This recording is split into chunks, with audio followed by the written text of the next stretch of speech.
All right, here we go. Okay, fuck. Okay, here we go. Okay. Walking to Sky, Chapter 1. I bought a bookshelf on Gumtree recently. It was an amazing experience. I'll quickly tell you about it and then I'll read the book. But I found it strange because it made me start to think about the way, like, our methods of communication have sort of changed over the years. You know, in the old days, if you wanted a bookshelf, you'd just go see Gareth the bookshelf guy because he was the dude in your tribe that made the bookshelves. He had a little bookshelf cave. He was reputable. Now any mad bastard can sell their shit on Gumtree. You know what I mean? As a species, we're sort of able to cope with knowing and gossiping about around like 100 or 150 people. That's like the limit of our tribe. Any more than that, it starts to get confusing, which is why we created abstract constructs like territories and deities to unite larger groups of people under an imaginary common factor. And it works a treat because we only really gather en masse on special occasions. But I think like social media and it's fucking all that up, you know? And I think we're able to deal with the thousands of people we're connected to on a daily basis, and as a result we neglect our immediate 150, you know? That's why I never get invited to parties anymore. It's not because I ramble on about veganism and fisting old ladies.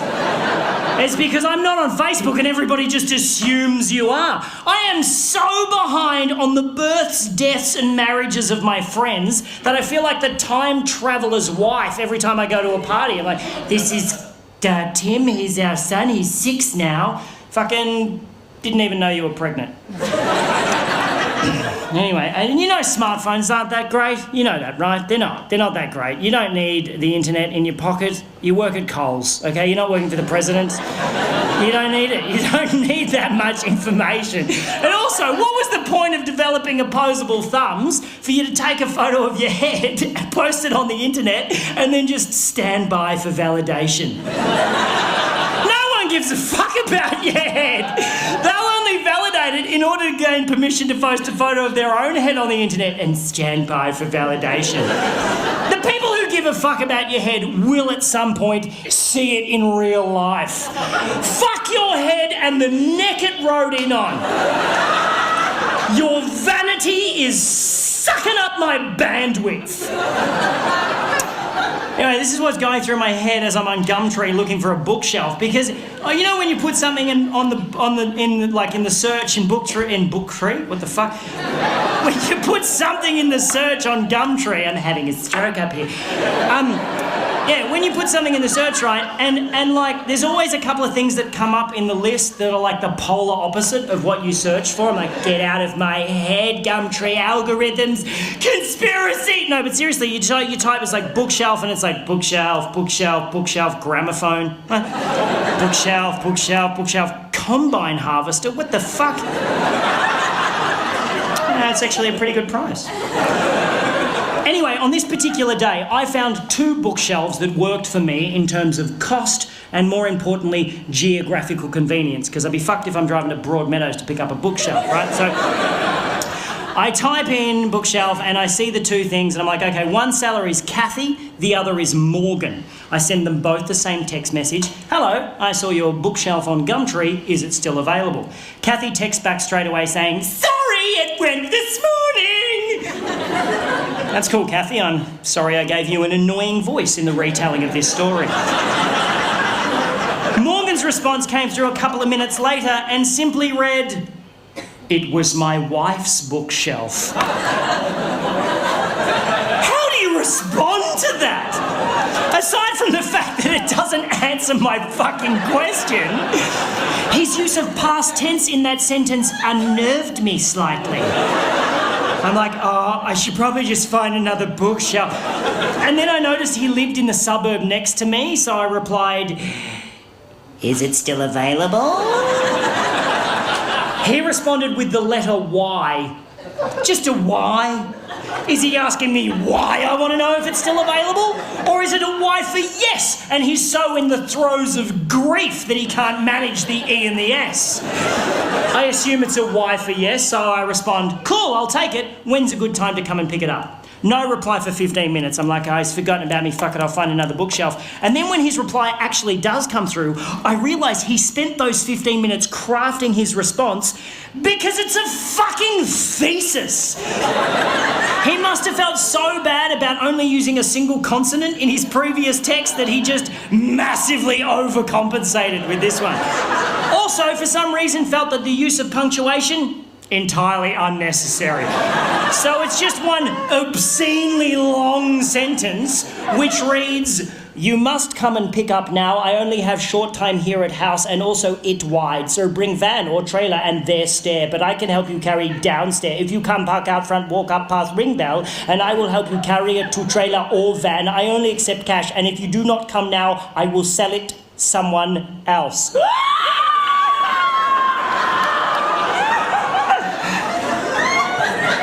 Again, I'm thinking, I should just find another bookshelf at this point.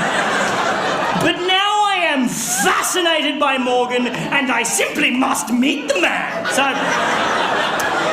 I drive over to his house. Oh, before I left, I sent him a message saying, "Cool, I'll be there in 10 minutes. He replied, "Okay," but spelled it O-K-A-Y, which just fascinated me more that he'll use 4 letters to spell a 2-letter word, but only 1 letter to spell a 3-letter word. Morgan is off the fucking chain!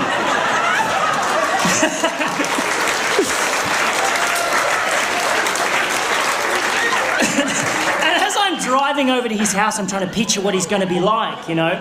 His pidgin English might suggest ethnicity of some sort, but I don't want to racially profile him. Maybe he's an old man who recently lost his wife and is not that very good at texting. Or maybe, and I'm really hoping this is the case, Morgan is just batshit crazy. So I get to his house and I go up to I park out front, walk up past ring bell, and I brace myself for the door to be opened by like an old man in a smoking jacket, wearing fishnet stockings and suspenders, just puffing on an opium pipe, while a butler just creepily polishes a goldfish in the background. And then a tiny pug dog wearing a fez hat just trots up the hallway, sits on the mat, looks up at me and says, "Welcome to our lovely room." And then the door opens and I am thoroughly disappointed. Before me stands an average Caucasian male in his mid-30s, dressed casually, hipster chic, stubble, glasses with designer frames, expensive watch. I immediately think architect, but the house is too cheesy for that. It's like a double-story doll's house with bay windows. But definitely a designer of some kind, maybe a graphic designer. He's too skinny for manual labour. He's too hip for the public sector. But this can't be Morgan. Because Morgan's text messages would suggest that he's not that technically savvy. And then the man standing in front of me says, "Hello, my name's Morgan." And the plot thickens! He invites me in, shakes my hand, closes the door, and 20 minutes later, I will be witnessing Morgan perform some of the most aggressive acts of violence I've ever seen in my life, and I will be speeding away in my car, bleeding from the face. Here's how this shit went down. I go into the house and I notice 2 things immediately. One, this is a house in the throes of renovation. Nothing too extreme, but there's like drop sheets on all the furniture, there's freshly painted walls, there's a bathtub wrapped in plastic in the hallway awaiting installation. Someone's doing some work on this house. The second thing I notice, on the way up the stairs to the second floor, on the first floor landing, is a wedding photograph featuring a very cleanly shaven Morgan with a very beautiful bride, very much in love. The photograph is very much on the floor and the glass in the frame is very much smashed. She's not dead, she's left him, and the plot thickens a bit more for Morgan. And as Morgan unceremoniously, kicks the photo frame to one side on the way up the stairs, I really wanted to pry into Morgan's life and ask heaps of inappropriate questions. But he was clearly a broken man. He had this terrible air of sadness around him, so I didn't want to intrude. Luckily for me, though, I didn't have to, because Morgan immediately began oversharing and told me the whole fucking story. Thank you, Morgan! I shall hang off your every word and then retell your tale to 200 strangers and record it for a fucking DVD.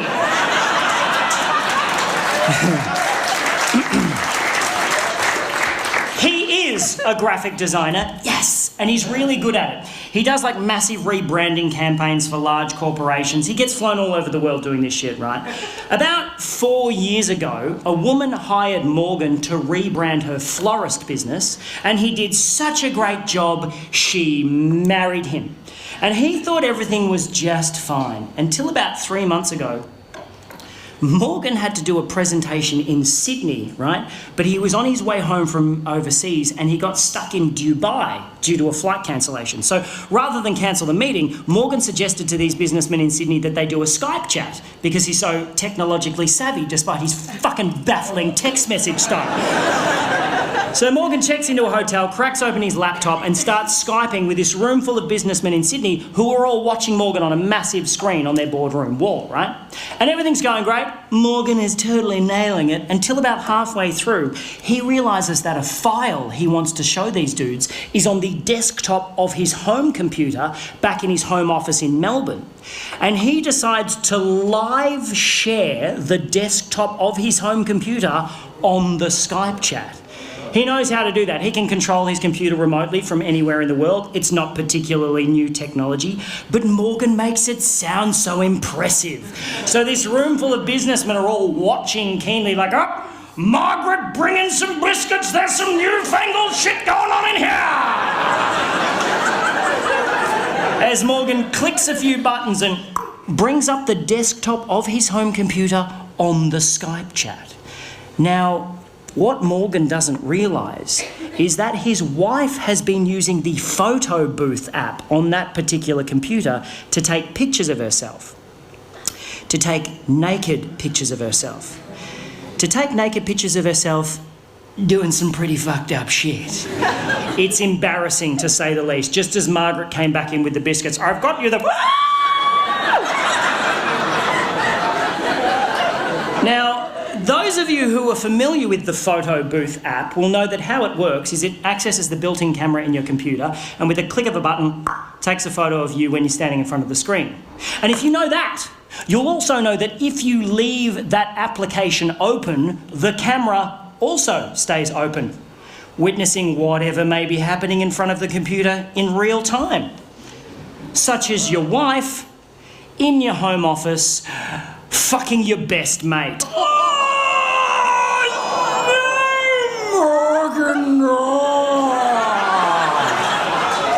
Morgan then goes on to tell me she's keeping the house, his former best mate is moving in, and while they're out for the day happily shopping for fittings, Morgan must suffer the indignity of moving his shit out and selling the stuff they don't want on Gumtree to this guy. It's at this point of the story that Morgan starts crying. He breaks down, and I do not blame the man. It's fucking horrible, and I just want to give him a big hug and say, everything's going to be all right, Morgan. But I am holding the full weight of a bookshelf halfway down a set of stairs, and Morgan is the only thing stopping that bookshelf from caving my face in. I was like, Morgan!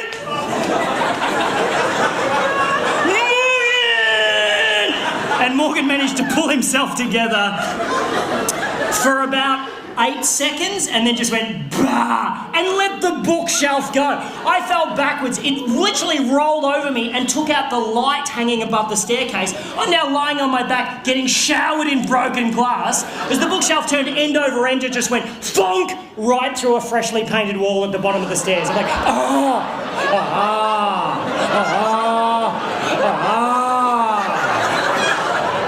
I've got a tiny cut on my forehead, which is just pissing blood for some reason. Apart from that, I'm fine. Morgan, however, he's not fine.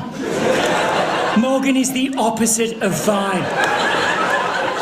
Something happened when the bookshelf lodged itself in the wall, and his sadness just went away in a second, and he started pissing himself laughing. Hysterical. And he had the creepiest laugh I've ever heard in my life. I'm standing going, this is weird, and he's going,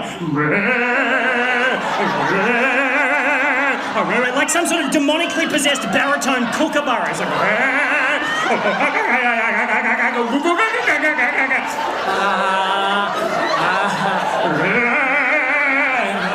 can I still have the bookshelf? He's like, yeah.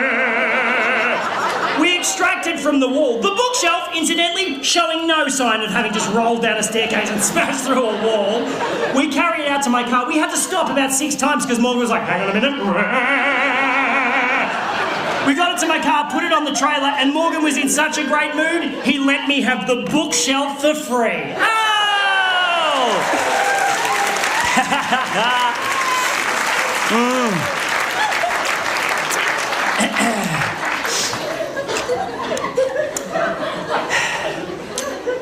And that's where the story should end. But there was something about the bookshelf going through the wall that flipped a fucking switch in Morgan's head, and he is now hungry for more destruction. So as I started tying the bookshelf down to my trailer, Morgan just strolls over to like an upright mailbox on the front lawn and just starts trying to wrench it out of the ground, just really putting his back into it. Like, I'm like, you okay, buddy? He's like, yep. He pulls it out of the ground, whereupon he wields it like a fucking battle axe and just starts smashing up the front garden, just beheading the daisies, fucking up the lavender. I'm like, oh, hey Morgan, maybe you want to stop and think about that. And he wheeled around and looked at me like Jack Nicholson chasing Shelley Duvall up the stairs in The Shining and said, why don't you mind your own fucking business? Yep, cool man, yep. Now, I like tying knots. I'm quite good at tying knots. If I tie something down, I take my time because I want it to stay there. But as Morgan nonchalantly strolled up the driveway, rolled up the garage door, and put the mailbox through the windscreen of an Audi, I must admit, I kind of rushed my knot tying job. I got in the car, I'm about to drive off. I'm like looking at the house going, oh, I'm sure he'll be fine. And then an armchair smashed out of an upstairs window and just went doink, doink, doink, doink down the front lawn. I was like, what's my duty of care in this situation? I didn't want to call the cops on him. I didn't want him to trash the house. I'm like, fuck, I'm going to have to talk to Morgan. So I got out, I walked up the driveway, shitting myself. You know when someone does something really violent and you're just like, fuck, we're not supposed to do shit like that. Yucky, just yucky feeling in my tum-tum. And I'm standing there in the garage, and there's like an adjoining door in the garage that leads into the house. I can see in through the door into the house, up the staircase. It's like a wooden staircase, and I'm standing in the garage just going,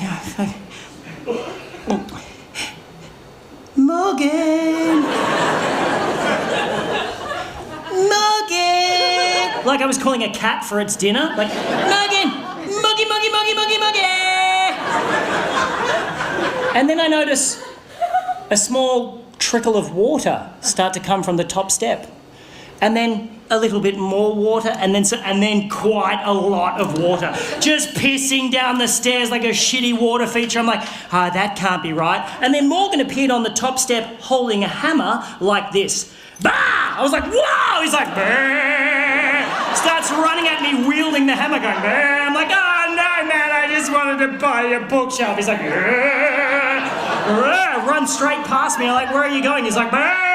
Made a beeline for my car. I'm like, no, man, stop. He's like, stop it, just stop. He spins around and goes, I just checked my phone. She texted me 15 minutes ago saying she'll be here in 15 minutes. We gotta go! And gets into my car. Jesus, fuck me. I run down the lawn, get in the driver's seat. I'm like, what was with the water? He goes, I put plugs in all of the sinks and turned all the taps on. I'm like, that's fucked. He's like, just drive. I was like, nah, I took off so quick, rounded the corner at the end of his street, and the bookshelf just went boosh and exploded against a guardrail. Just exploded in a shower of badly tied knots and broken dreams. So me and Morgan just fucking left it there. Like a little breadcrumb for his ex-wife to find on the way home to her destroyed gingerbread house. I dropped Morgan at a train station. I have never seen him again. And that, my friends, is why I no longer shop on Gumtree. Thank you very much. Thank you very much.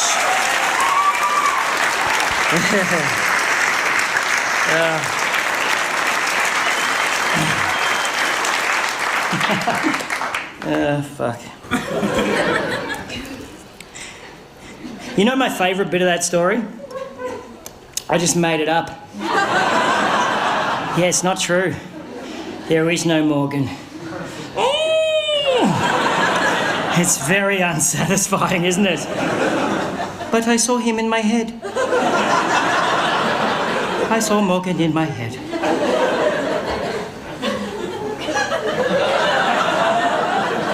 Why is it we can feel so robbed when someone tells us a story we just heard isn't true, and yet so satisfied at the end of a fictional novel? I don't know. You know the other great thing about that story? First draft. Fuck you, Hemingway!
We're blessed in your barrenness.